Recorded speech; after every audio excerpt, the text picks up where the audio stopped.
jumpa kembali dengan saya Ibu Yulianti Kasih. Maka video pembelajaran kali ini merupakan materi kelima dari proses bisnis adalah merupakan tingkatan strategi. Level dari strategi sendiri dibagi menjadi 3. Level fungsional, bisnis, dan organisasional. Kita boleh melihat bahwa tiap strategi itu harus dibuat agar sesuai dengan tujuan dari organisasi, agar mencapai visi dan misi dari sebuah organisasi. Berikut ini adalah gambar organigram sebuah perusahaan. Kita melihat lingkaran yang berwarna merah adalah merupakan level strategis yang bersifat fungsional. Lalu level yang berikutnya adalah level strategis yang bersifat bisnis, berwarna biru. Dan level yang berikutnya, strategis yang bersifat korporasi, yaitu menyangkut secara keseluruhan, diputuskan oleh top management. Jadi kalau secara keseluruhan kita sebut sebagai level apa? Yuk kita coba pahami ini, ya, merupakan level korporasi. Kemudian level yang berwarna merah ini adalah merupakan level strategis yang rutin setiap hari dilakukan. Kemudian ada lagi level yang berwarna biru, level yang bersifat bersifat bisnis. Ya, yang berwarna merah bersifat strategis yang bersifat fungsional. Yang berwarna hijau adalah strategis yang bersifat korporasi atau corporate, ya, secara keseluruhan. Jadi cukup mudah diingat sebetulnya. Kita coba pahami itu karena materi kali ini akan membahas itu semua. Fungsional, level strategisnya, level strategis bisnis, dan level strategis yang bersifat corporate. Oke, kita mulai dari fungsional. Fungsional sendiri adalah level strategis yang dilakukan secara rutin. Jadi proses bisnis banyak dilakukan di sini. Contohnya adalah bagian marketing. Bagian marketing, strateginya adalah misalnya penetapan harga, untuk penjualan distribusi produk. Strateginya banyak sekali. Di sini hanya sebuah contoh strategi yang bersifat push atau bersifat pull. Ya, push itu mendorong dan pull itu menarik, ya, dengan menggunakan consumer advertising. Zaman sekarang ketika kita menggunakan digital marketing adalah strategi yang bersifat pull, ya, bukan push kembali, tetapi mencoba menarik perhatian konsumen melalui advertising yang kita tayangkan di Instagram, ya, di sosial media, dan mencoba menjalin relasi nurture dengan konsumen agar mereka tertarik kepada produk kita dan memiliki satu ikatan dengan perusahaan kita. Level strategis fungsional yang berikutnya adalah tentang produksi. Produksi sendiri merupakan satu hal yang selalu dikelola oleh sebuah perusahaan. Proses manufacture, proses produksi, proses pengelolaan persediaan itu harus dilakukan secara efisien dan efektif. Strateginya bisa menggunakan mass production, mass customization. Kenapa disebut mass? Karena segala sesuatu yang bersifat massal itu memang akan lebih menghemat, akan lebih efisien dan lebih efektif, ya. Fungsional berikutnya adalah contohnya adalah fungsional pembelian, purchasing. Tentu saja kita perlu memiliki para supplier yang dapat menyuplai barang dengan baik, dengan rutin dan dengan harga yang memang sudah disetujui. Beberapa strategi misalnya kita bisa memiliki multiple sourcing. Ya, jadi ada bagian dari bahan baku kita yang dimiliki oleh beberapa vendors. Jadi kita memiliki vendors cadangan gitu ya ceritanya.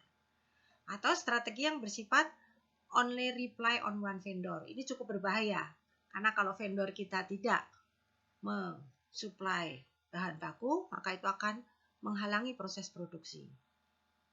Atau disebut juga parallel sourcing, di mana ada dua supplier, ya, yang dikepalai oleh satu supplier untuk dua macam part, gitu ya. Tapi selalu ada backup supplier lain, gitu ya. Nah, ini perlu dilakukan, backup itu perlu karena kita tidak bisa bergantung kepada salah satu supplier yang kadang-kadang juga bisa tidak memiliki bahan baku tersebut atau kehabisan bahan baku tersebut. Ya, ini cukup fatal karena kalau kita tidak memiliki bahan baku yang diperlukan, proses produksi juga akan terhambat. Pabrikasi tidak bisa dijalankan dan tentu saja itu akan mengecewakan konsumen. Ya. Berikutnya adalah masalah human resources. Masalah human resources merupakan fungsional level strategis.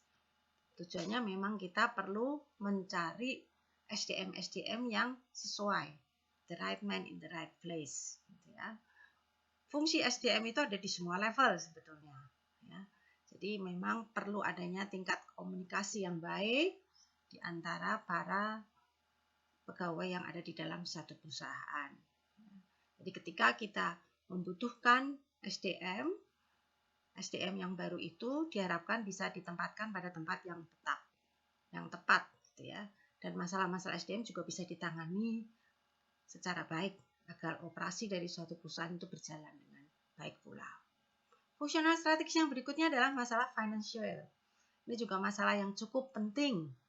Ya, bagaimana kita harus membuat cost structure, membuat juga financial risk, manajemen risiko, membuat juga biaya modal agar menghemat, gitu ya.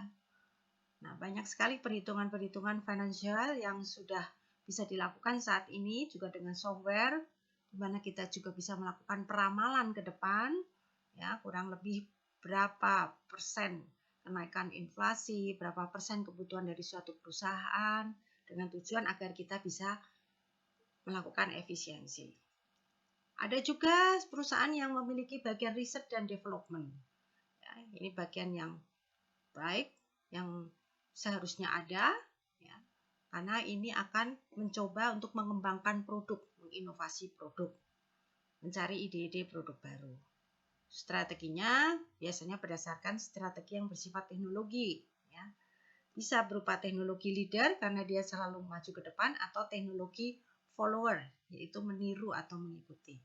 Fungsional yang strategis berikutnya adalah tentang logistik, keluar masuk barang. Ya.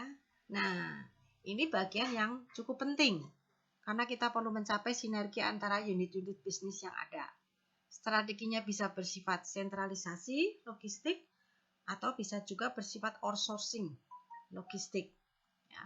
Bagian logistik memang bagian yang vital. Ketika bagian ini tidak berjalan lancar, baik itu perputaran bahan mentah maupun perputaran barang jadi, tentu akan menghambat proses bisnis tersebut. Ya.